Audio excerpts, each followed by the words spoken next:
अतिथिवृंद जनसाधारण मातृशक्ति और गणमाध्यम भाई भौणी आज तालचेर एक शुभ दिन माननीय प्रधानमंत्री श्री नरेंद्र मोदी नेतृत्व में विकास जो यात्रा जारी रही आज से एक नूतन अध्याय जोड़ी होती तालचेर अनुगुल रोड में निर्मित घंटपड़ा रेलवे ओवरब्रिज आज आपण सेवार उत्सर्गीकृत होती अवसर में तालचेरवासी मोर शुभेच्छा जनाऊँ यही जनकल्याणकारी प्रकल्प माननीय प्रधानमंत्री श्री नरेंद्र मोदी जी केंद्र रेल मंत्री श्री अश्विनी वैष्णव जी केंद्रीय खनि तथा कोयला विभाग मंत्री श्री किशन रेड्डी जी तथा ओडिशा मुख्यमंत्री श्री मोहन चरण माझी को धन्यवाद जनाऊँ। बंधुगण तालचेर अनुगुल रोड होउछि आम अंचल अर्थनैतिक मेरुदंड। यही रोड कोयला खनि शिल्पांचल शिक्षानुष्ठान और मेडिकल को संयोग करुछि। हांडीधुआ निकट में रेल फाटक जो जनसाधारण छात्र छात्री और रोगी मान बहुत समय धरी अपेक्षा कर रहा पड़ता मालवाही ट्रेन अधिक यातायात जो फाटक प्रायतः बंद होता फल अधिक समय धरी ट्राफिक जाम सृष्टि होता।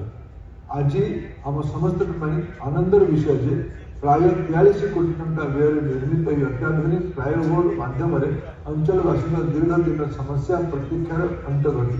पूर्व तालचेर अनुगुल जावाई लोक 45 मिनट अधिक समय अपेक्षा करने पड़ता मात्र आज फ्लाईओवर निर्माण होगा फल यात्रा तुरंत ह्रास हो रेल ओवरब्रिज द्वारा तालचेर सब डिविजन प्राय 40,000 अधिक जनसाधारण सीधा सड़क भाव उपकृत हे।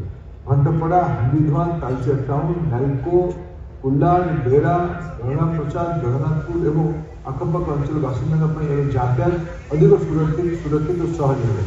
विशेष भाव में आम श्रमिक भाई भौणी छात्र छात्री रोगी और व्यवसाय मान द्वारा उपकृत हे। ओवरब्रिज केवल दूरता कमेवा नुहे बर अंचल आर्थिक विकास को नूतन गति प्रदान कर काम सहयोग करता जो समस्त धन्यवाद जनाऊँ। बंधुगण तालचेर अनुगुल केवल खनि सहर नुहे यह आम राज्यर ग्रोथ इंजिन। अनुगुल विकास हेले आम विकास हो ओडिशार विकास हेले भारतर विकास हो। ये स्वप्न को पूरण करने आम डबल इंजिन सरकार निरंतर प्रयास कर आसतु आम समस्त गुंडू मुसा भली अनुगुल विकास ताली धरवा अनुगुल को समृद्ध नुआ परिचय देवाई प्रयास करवा। धन्यवाद नमस्कार। जय जगन्नाथ जय मां हिंगुला। आज कार्यक्रम में उपस्थित अतिथिवृंद जनसाधारण मातृशक्ति और गणमाध्यम भाई भौणी माने आज तालचेर पर एक शुभ दिन माननीय प्रधानमंत्री श्री नरेंद्र मोदी नेतृत्व में विकास जो यात्रा जारी रही आज से एक नूतन अध्याय जोड़ी होउछि। तालचेर अनुगुल रोड में निर्मित घंटपड़ा रेलवे ओवरब्रिज आज आपण सेवार उत्सर्गीकृत होउछि। अवसर में तालचेरवासी को मोर शुभेच्छा जनाऊँ। यही जनकल्याणकारी प्रकल्प माननीय प्रधानमंत्री श्री नरेंद्र मोदी जी केंद्र रेल मंत्री श्री अश्विनी वैष्णव जी केंद्रीय खनि तथा कोयला विभाग मंत्री श्री किशन रेड्डी जी तथा ओडिशा मुख्यमंत्री श्री मोहन चरण माझी को धन्यवाद जनाऊँ। बंधुगण तालचेर अनुगुल रोड होउछि आम अंचल अर्थनैतिक मेरुदंड।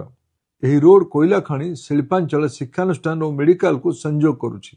हांडीधुआ निकट में रेल फाटक जो जनसाधारण छात्र छात्री और रोगी मान बहुत समय धरी अपेक्षा कर रहा पड़ता मालवाही ट्रेन अधिक यातायात जो फाटक प्रायतः बंद होता फल अधिक समय धरी ट्राफिक जाम सृष्टि होता।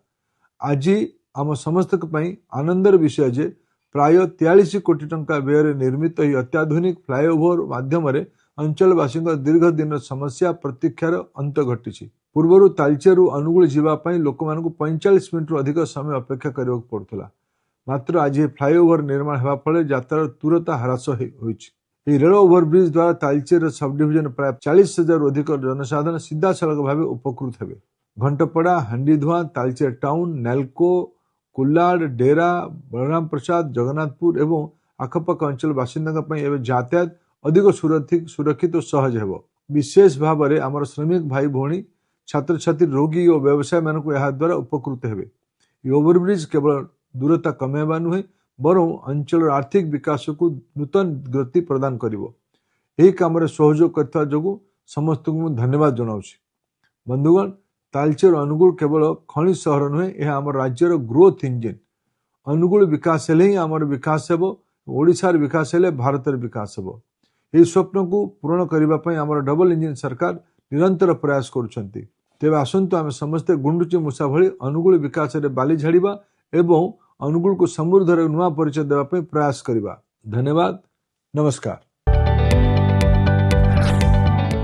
जदि आपंक आम भिडी भल लगा तेब आम चैनल को लाइक शेयर और सब्सक्राइब करने को जमा भी भूलु नहीं।